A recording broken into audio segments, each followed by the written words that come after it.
Welcome, everybody. We're going to get started in just a few moments. We're waiting for attendees to come in, so sit tight.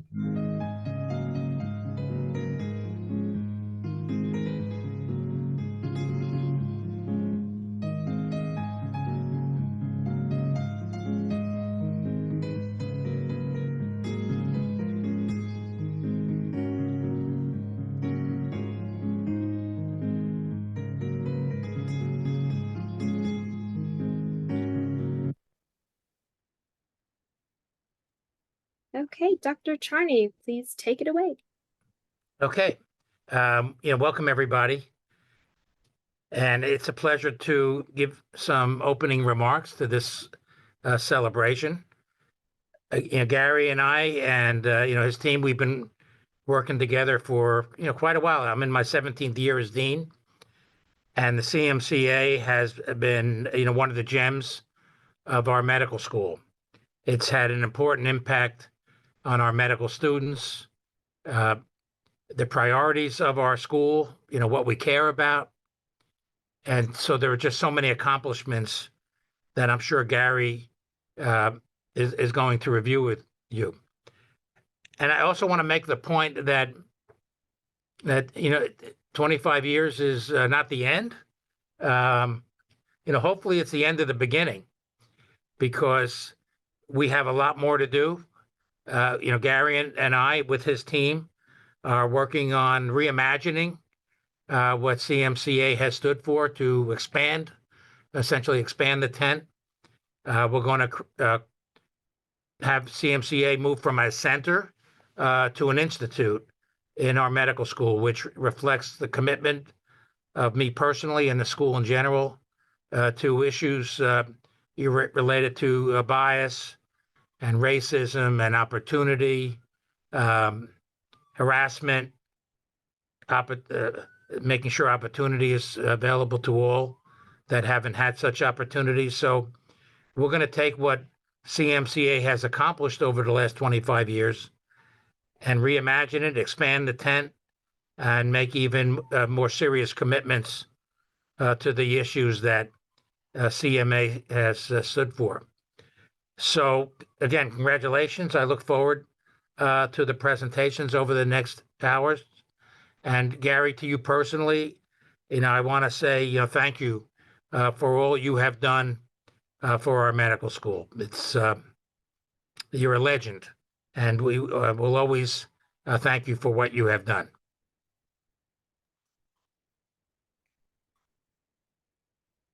Well, thank you, Dr. Charney. I don't know that I deserve that kind of recognition, but certainly I appreciate the privilege to have worked with you since you got here. And 17 years is a long time, 25 even longer.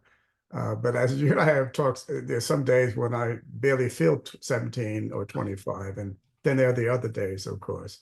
But I do want to acknowledge both you, Dr. Charney, our other allies, particularly those in leadership in the school and system, some of whom at least have agreed to be here tonight. Of course, there's a reason that they may have been pulled away today.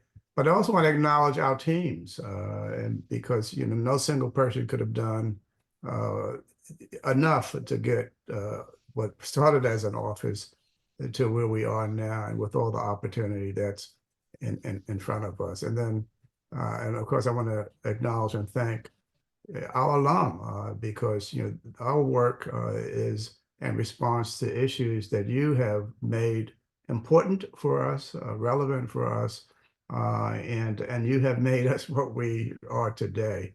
And so, so with that, I just want to thank you for the valuable contributions you've made as students and are making now on behalf of CMCA ODI and our school as you move forward in your careers.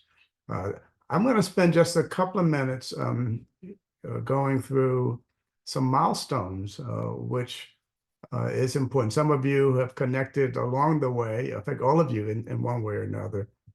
And so while time doesn't permit a deep dive into much of this, I think it is important to appreciate some of the milestones along the way of our journey. And I think probably more important than anything is to appreciate the growth. And when we think about all of what's been accomplished over 25 years, it has been tremendous. And when I think about it that way, it is tiring, but again, doable. And of course, we've gotten to where we are largely in part because of an incredible team that supports us, our allies, our partners across the institution, and of course, our students and now you all as alum. So I want to just highlight a few things on this milestone slide, which was created for our use and our DEI, first annual DEI summit back in the fall of 2023. And 1998 is when CMCA was launched. I'll just say a little bit about that. I was on my way back to Mount Sinai, having been away for 5 years with the city health department as a deputy commissioner overseeing all the maternal child health for the city.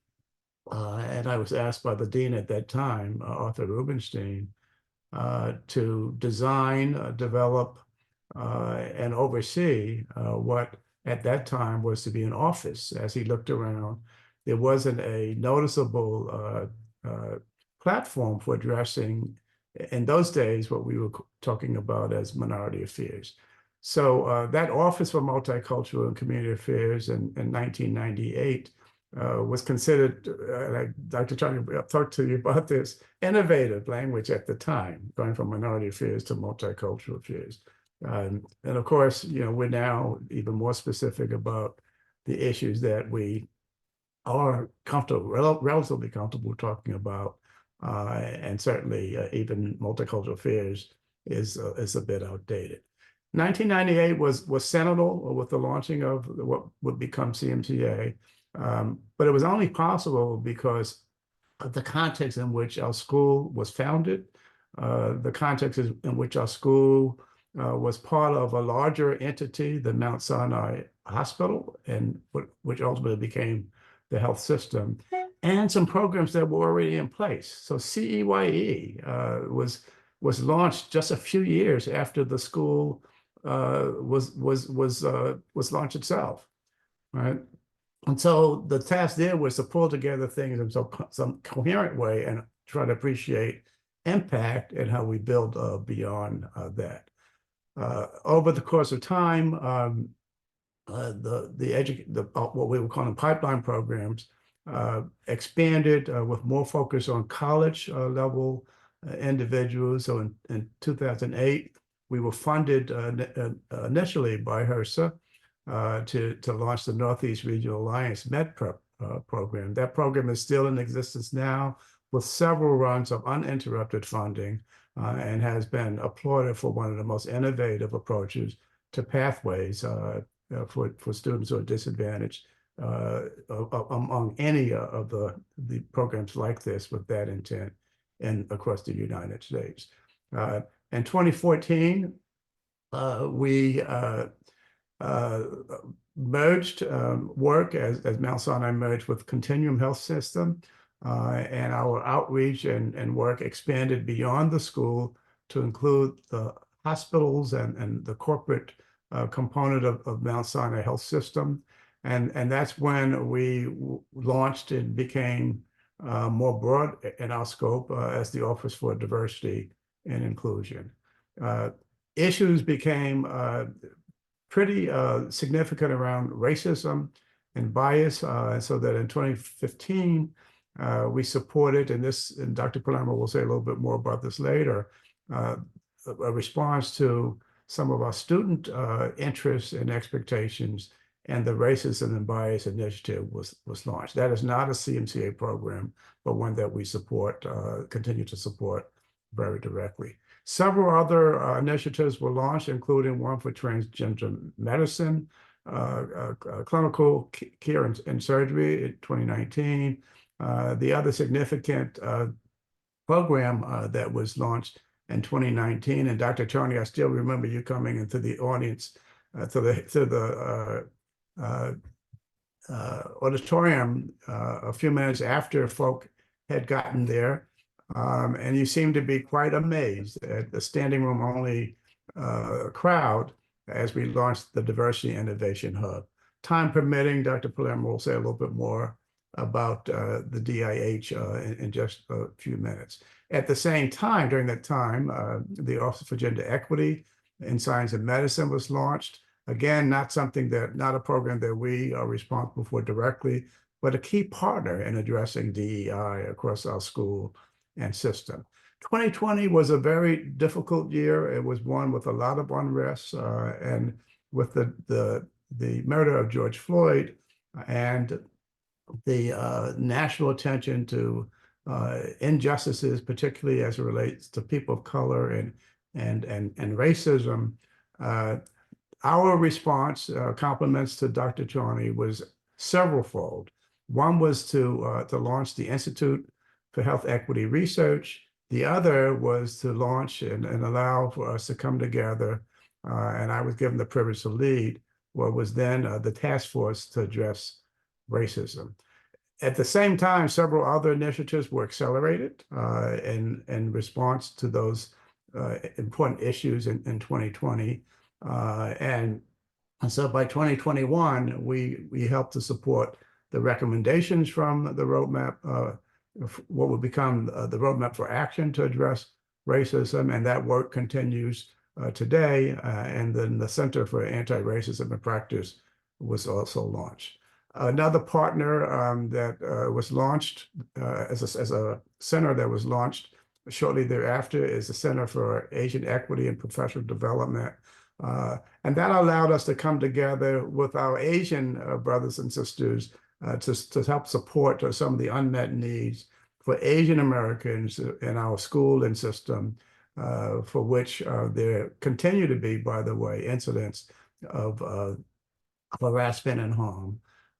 And so this is an abbreviation of some of the milestones that we have accomplished over the course of our 25 years. And it brings us to where we are today. I would highlight just a few things in what has made us relevant. One is our need to and our impact and focusing particularly on students of color and faculty to build community, a community within. The other is the value of our pathway programs, AKA pipeline programs. Many would say, and there's been some literature out there, if there is a single investment as it relates to addressing and advancing DEI, it's the investment in the pathway to medicine and science and beyond. And then the other key theme of our work that has kept us going and keeps us on track is the focus on innovation.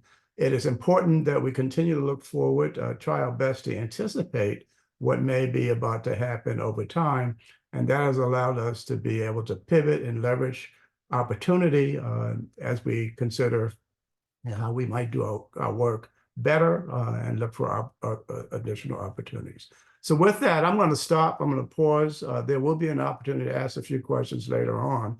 But again, I thank you all for coming out this afternoon. There's so much more that we have that we can talk about. Dr. Palermo will take a little bit of a deep dive in just a few minutes. But we really look forward to hearing from you about how else we can be effective in keeping you engaged as we move forward with the next 25 years in front of us. So with that, I'm going to stop, take pause, and pass the things over to Dr. Palermo. Dr. Palermo. All right. Good evening or good day, wherever you are in the world. It's so wonderful to see the names here with us. It's just bringing back so many wonderful memories of the alumni who are joining us today, who were very much, a part of our success and all the work that we've done in CMCA. It also, this year happens to mark my own personal 25th anniversary at Mount Sinai. So I feel I've grown up in this institution and alongside all of you as alum who have been here as part of your training. So I want to just give you a broad overview of what we look like this today, and give you a sense of some key impacts we've had in some key areas of focus. So as Dr. Butts shared, the CMCA is now part of a larger entity called the Office for Diversity and Inclusion, and we have a health system-wide charge. And for those of you that may be very far away from Mount Sinai, we are now the probably largest academic hospital system in New York City, with over 47,000 employees, 8 hospitals sites, and hundreds and hundreds of physician and ambulatory care sites, and a number of centers and so forth. And with that growth has been an expansion of our education and research enterprise. And so CMCA is one of 4 key units within the Office for Diversity and Inclusion, which I'm going to emphasize a little bit more. But we also have our Center for Excellence in Youth Education, our Diversity Innovation Hub, which I'll say a little bit more about. And we have a whole team that is focused on addressing and advancing DEI across the health system in our hospital environments. I also mentioned a few other special programs and initiatives that have been already touched upon, that include a new hub that we're developing for education and training, and as well as the roadmap to address racism across the health system. So what it matters in terms of education and research, how we're doing the work that we're doing above and beyond what CMC has started for the first 25 years, is through our continued work with CEYE, and also making a lane, if you will, for ourselves in health tech, and specifically advancing digital health equity. So this is the area of focus. I would sort of zoom in on the areas of ODI, is really looking at these core domains within our shop. I do want to acknowledge that we also have staff who are participating on this call, and just want to acknowledge their committed dedication and leadership and passion for adding to the greatness of the focus of CMCA as we've expanded over the last 2.5 decades. So what has been our impact? Next slide, please. Our impact is really inside of these key roles, and I'm going to share a little bit more about what we've done in student support, teaching and education, community engagement and advocacy, and are really showing up as leaders nationally, regionally, and locally in advancing DEI. And most importantly, I think the most unique thing about what we've become over the last 2.5 decades is really be an integrative node across the school and the health system to support our colleagues internally to advance DEI within all areas of the organization. So let's just zoom in a little bit further. Next slide, please. So in the last 25 years, again, this is going to be high level, we've been able to conduct a very highly individualized executive coaching program for our faculty of color, known as the Faculty Scholars Program. There are a number of names I see on the attendees list who have participated either currently or in the past, where we've actually worked closely with over 100 faculty of color over the past 2.5 decades to support their career development and professional growth, not only internally at Mount Sinai in high impact leadership positions, but in the fields of research and clinical expertise. And we have published on this on our model. It's being used in NIH-funded programs that we have at Sinai that are oriented towards diversifying the workforce, and has been seen as an effective model for really zooming in on supporting and nurturing our faculty from underrepresented backgrounds. We've also created a virtual community of our faculty of color, and not only sort of through a database and a curated email list, but we also try to bring them together on a somewhat regular basis. And we're happy to share, for those of you that may be in New York City on Monday, February 26th, we're having our Faculty of Color Network Social. Would love to have you come join us. When it comes to students and student groups, this has been our bread and butter since the day one, and has really made our work most fulfilling, has been working with our student community. And so over the years, we've expanded our focus to support students from all backgrounds, and more intently around first generation college graduates. And that has been really an additional focus from our admissions team, by also ensuring that we have that level of diversity in our medical student body. And I'm really delighted to share that over 10% of our medical student body self-identifies as first gen.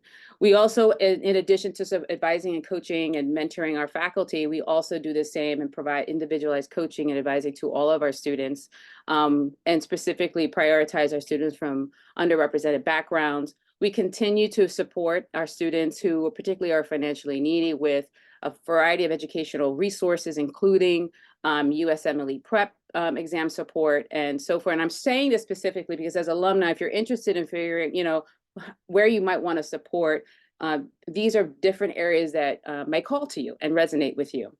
We continue to provide support and advisement to all a handful of student groups that really are make the student community here rich, vibrant, and dynamic. So we're very much involved with student groups engaged in civic engagement, youth engagement, community engagement, and have been able to, over the past 2 years, supplement their student group budgets to ensure that they are building community within their purpose and mission of their organizations.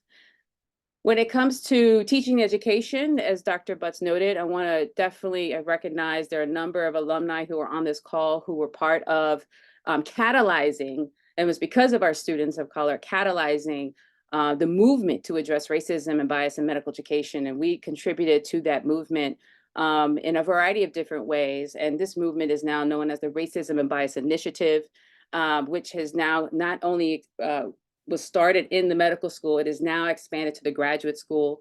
We were delighted to publish a paper in academic medicine in 2020, led by Dr. Leona Hess, who has been our chief strategist behind this effort, to share our work and now share our methodology with a number of medical schools across the country. This led to, as Dr. Butts mentioned earlier, with the support and of Dr. Charney, setting up a center for the school, the entire school, to focus and really enhance and expand our focus on anti-racism in our work and learning environments. And that work is now being centralized in what's now called the Institute for Equity and Justice in Health Sciences Education, led by Dr. Muller. We've been able to also, over time, centralize our education training offerings for the 47,000, Mount Sinai employees that we have, and create the DEI Academy, which is a hub, an educational hub on peak. And we're producing scholarship of all of these efforts in a variety of ways. We have a book chapter coming out in Principles of Clinical Medicine, as well as a new publication on anti-racism medical education that will be coming out as well in 2025.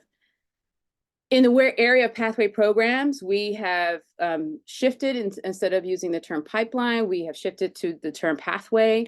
We continue the good and tremendous work of CEYE. It is entering its 50th year, which is amazing to even say. And that is as testament to Mount Sinai's commitment to ensuring we are turning young minds on to science. We continue to be very, very busy with supporting over 300 youth annually throughout the academic year and the summer, and exposing them to enriching experiences to STEM fields. And this cannot be done without the most robust research infrastructure that we have, thanks to the leadership of Dr. Charney and others. We continue our NERA Med Prep, and that program will enter its 20th year of funding in 2028. And a huge shout out to Sharia McDowell, and our team has been with the program since its inception and has really been the champion of success for this program. Because of NERA Med Prep, which is a federally funded program, it is a pre-med preparation program, just to distill it in a couple of words. We alone have contributed to 77 physicians in the workforce, 315 are in medical school now, and over 1,000 pre-med students have participated in our program to date. And so that's a pretty impressive accomplishment and outcome, and we are directly contributing to the physician workforce diversity.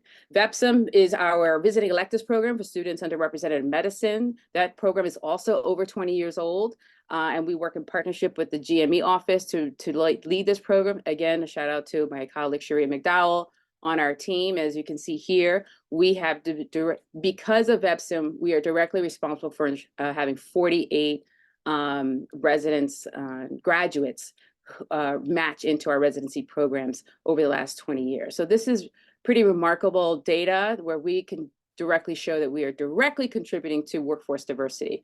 And of course, we are always working in partnership with our colleagues at the various education and research institutes that are also sponsoring and conducting pathway programs. When it comes to the area of digital health equity and community engagement, we decided to make a lane for ourselves in the health tech space, and we launched the Diversity Innovation Hub in 2019.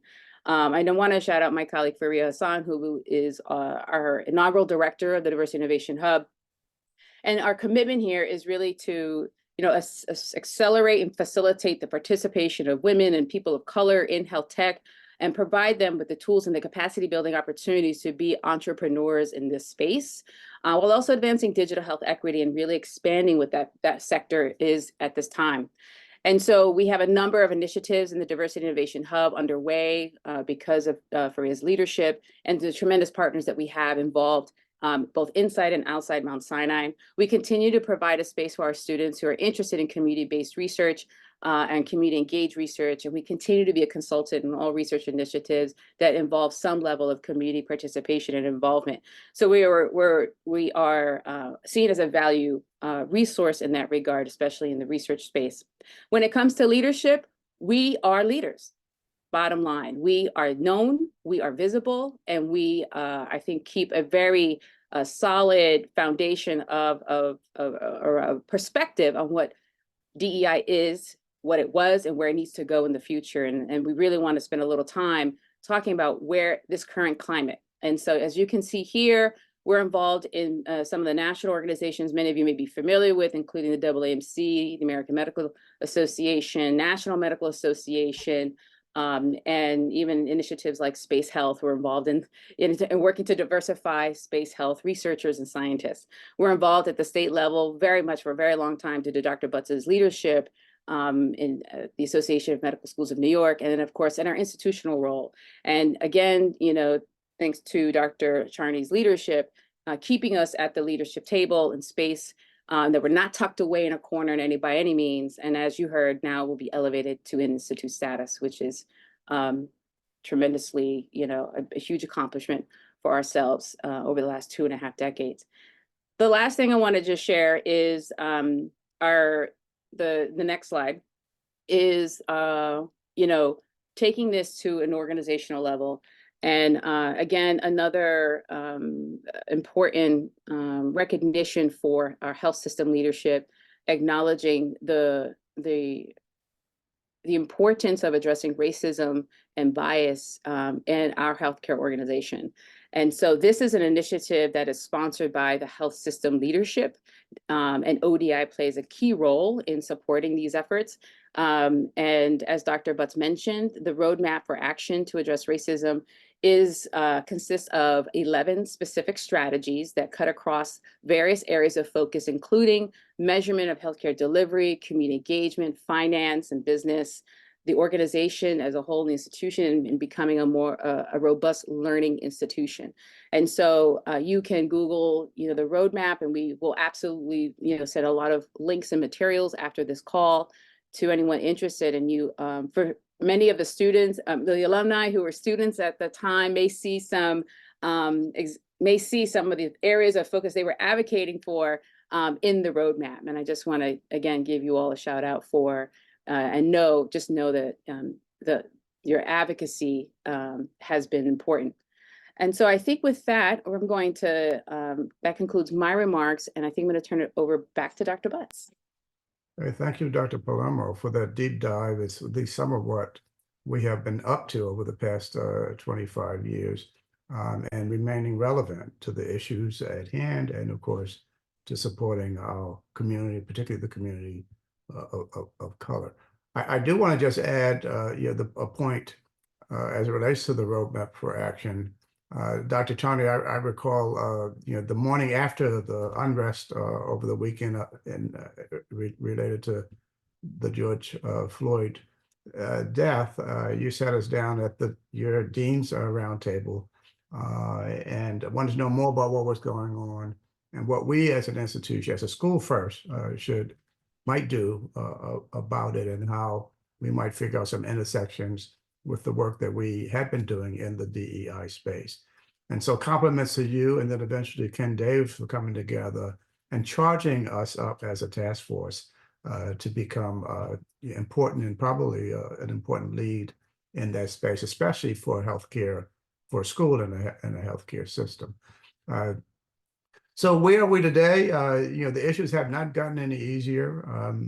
I think on the positive side, not only, and some of you can recall back 20 plus years ago, when just mentioning the term race was almost impossible. It was a very uncomfortable space to be in, we would look over our shoulders. Not only are we talking about race, we're talking about and doing something about racism. So we reach a point now where it is important that we are elevated to have a platform that will allow us to be that much more relevant and secure the positioning that will be important over the next 20 to 25 years. So as Dr. Charney noted, a DEI Institute will have more status, but also more possibilities that relate to the work that we've been up to.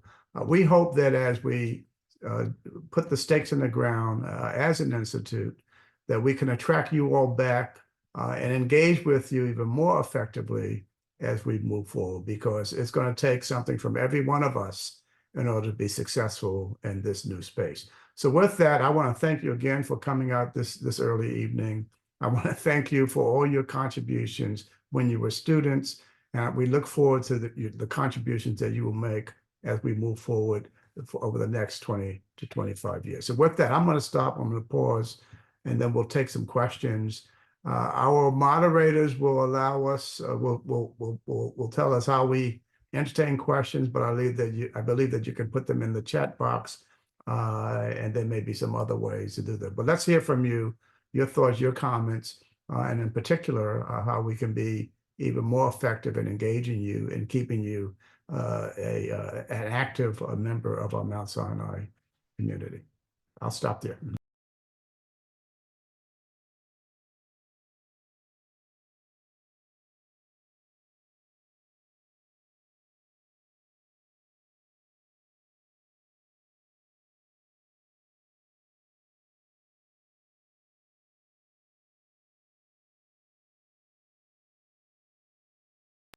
I see one a question from someone anonymous. How can we join the email list for the Faculty of Color? Dr. Palermo, I'll pass that one over to you. Just send me an email. We'd love to be connected. So we will absolutely be in touch. Right. Chris Lopez, Chris, good to see you. We remain in touch, and congratulations on your expanded family and your continuous growth in your space as a resident, as a busy resident. No question, just a hearty congratulations, and thank you for supporting me on my journey. It has made all the difference. Chris, thank you for that.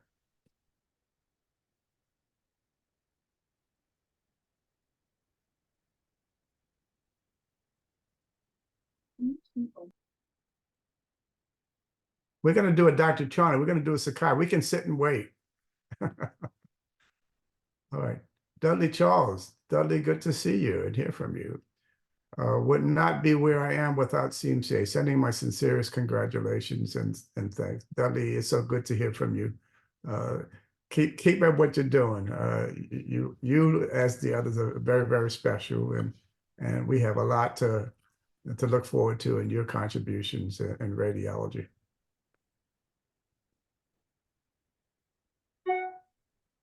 So Gary, I have a question for you and Joe.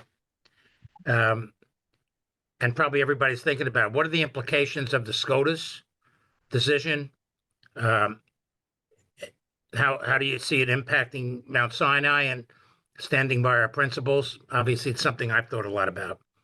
Yeah. Yeah, thank you, Dr. Charney. It is, it's unfortunately. And the climate in general about what's changing in our environment around attitudes toward DEI and what should we do about it? Yeah, so thank you. So those are the current and emerging challenges that are on all our minds, and so it can no longer be business as usual,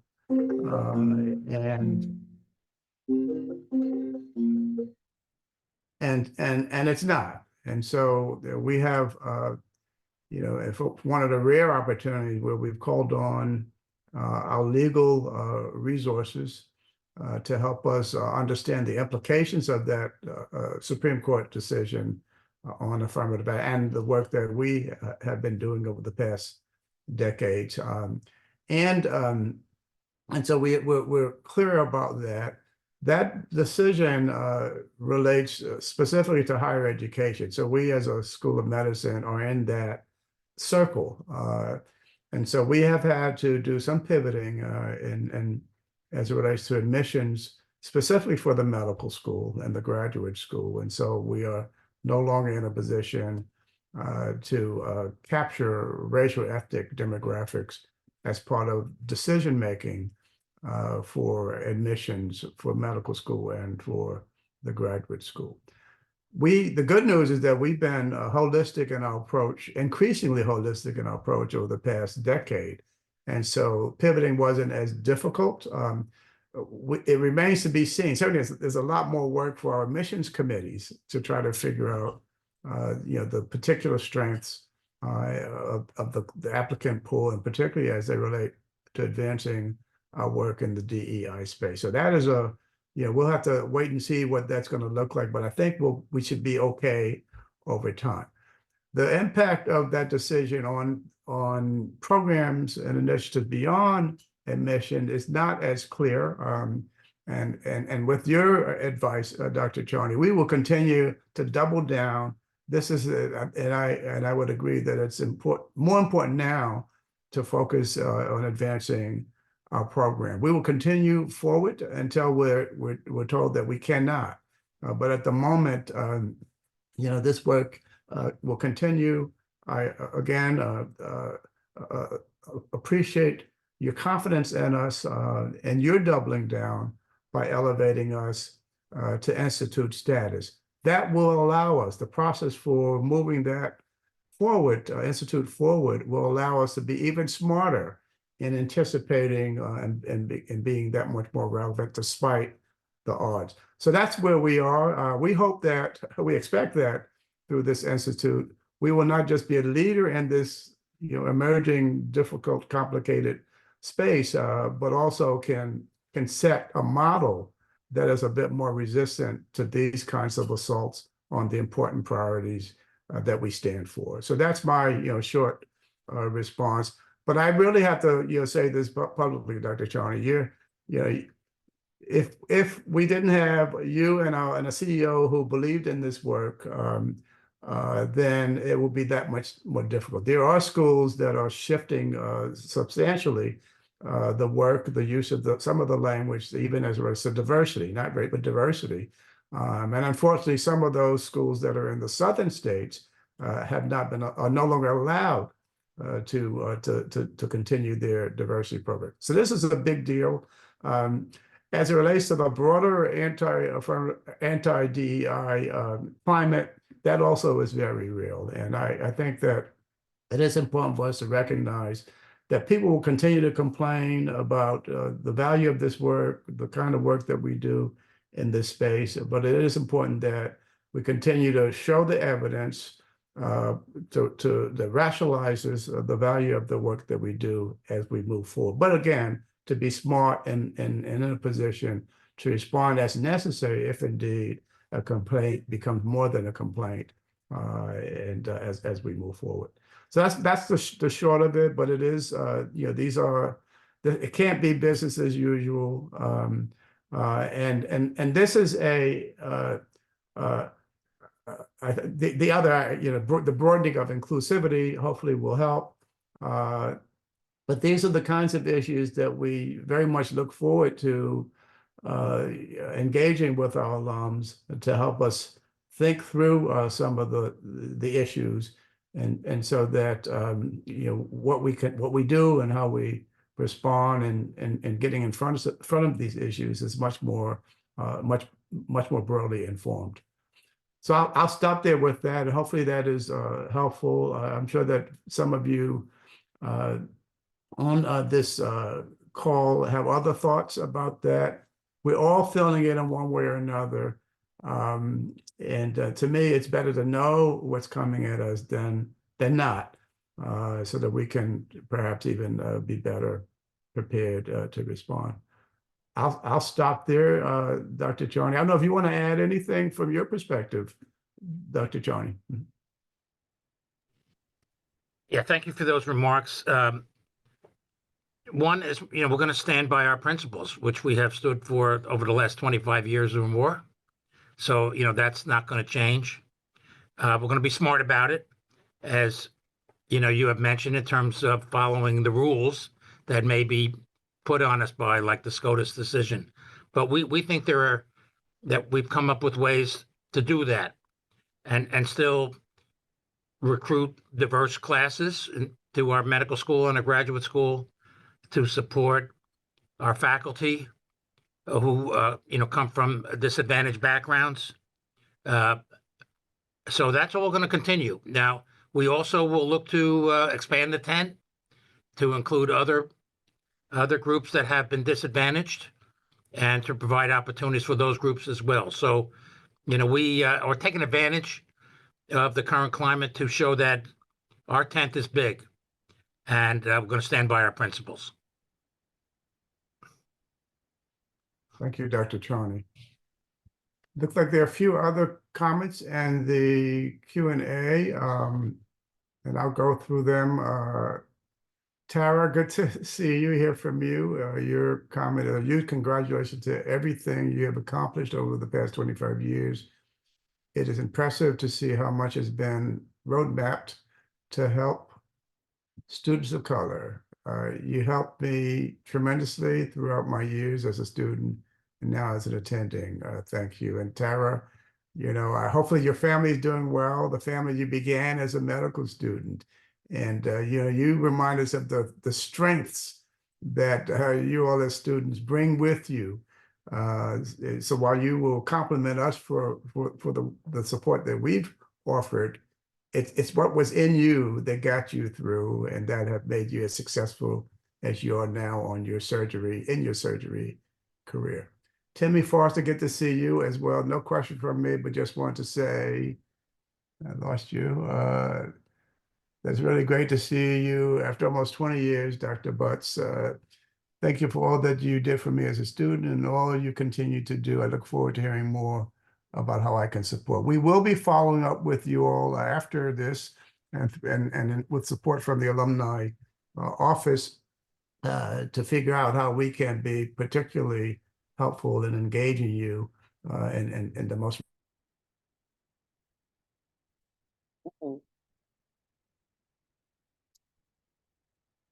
I think you froze, Dr. Butts. So I'll take over. Hopefully I'm not frozen. Oh, okay, there you are. Okay, Adeswa, good to see you as well.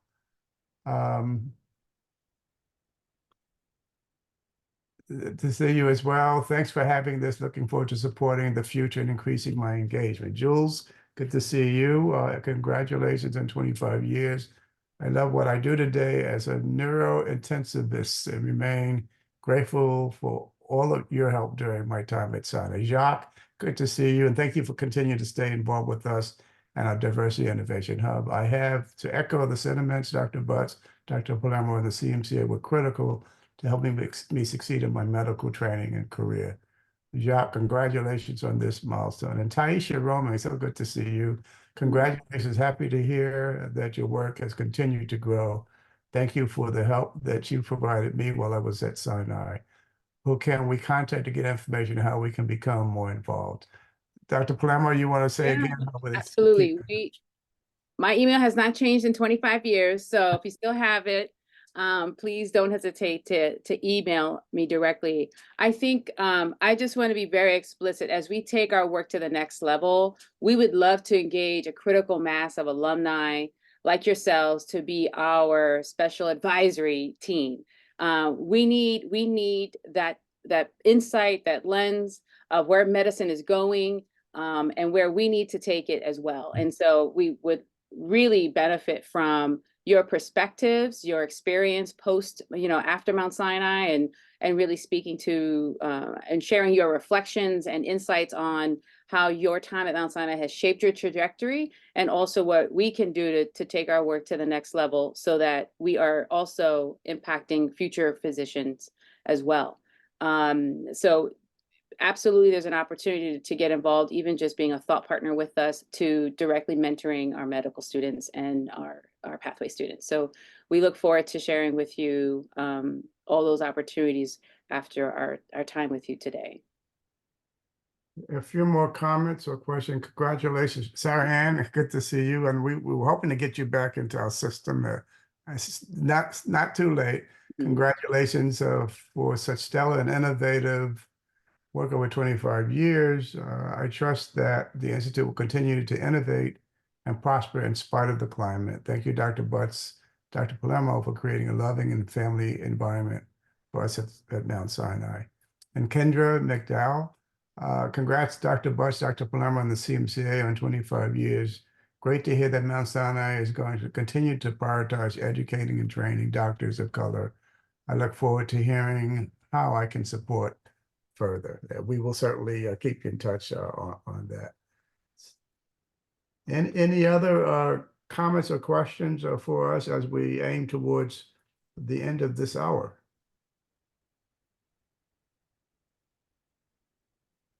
As I hear these comments, which are so fantastic, you know, if there's a way to catalog, folks' experiences, Gary and Angel, like even like a remembrance book would be very nice to have.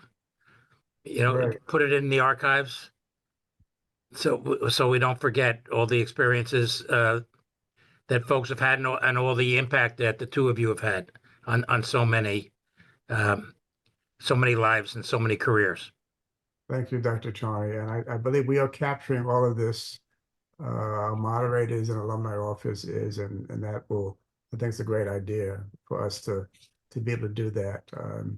And it is so rare when we have the opportunity to pause and think about the work that we do and the impact that we've had and the ways in which you all as who have contributed to us and we in some ways to you are being described just now. And so we thank you for that. I often say when students thank me and many mentee thanks me, I really mean this. We have gotten probably more from you, and right, just based on your strengths and what you've accomplished, than all of what we might have done to support you. And so we just want you to continue to be successful, and that's our charge, right? Because we've done our little part, and the rest is yours. And we really thank you for what you already are doing and representing us as CMCA and our institution. So thank you all again for that.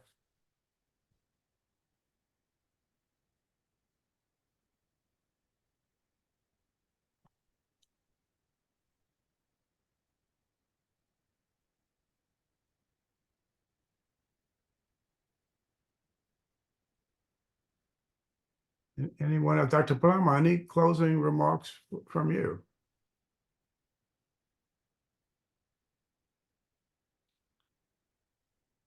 Just that we look forward to their involvement and working closely with the Office of Alumni Affairs and Relations. And thank you, just a shout out to Denise and Jackie, who really has been critical in making sure we were able to make this event happen. So thank you both for your partnership.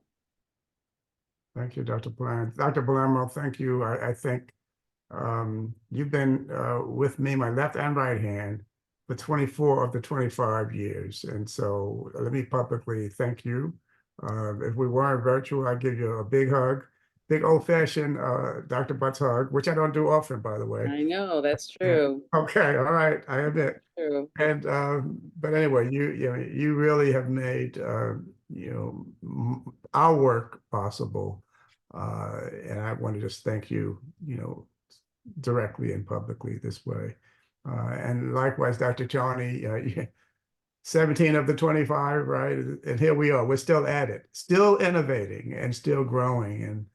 And you have my commitment. We will stay on it.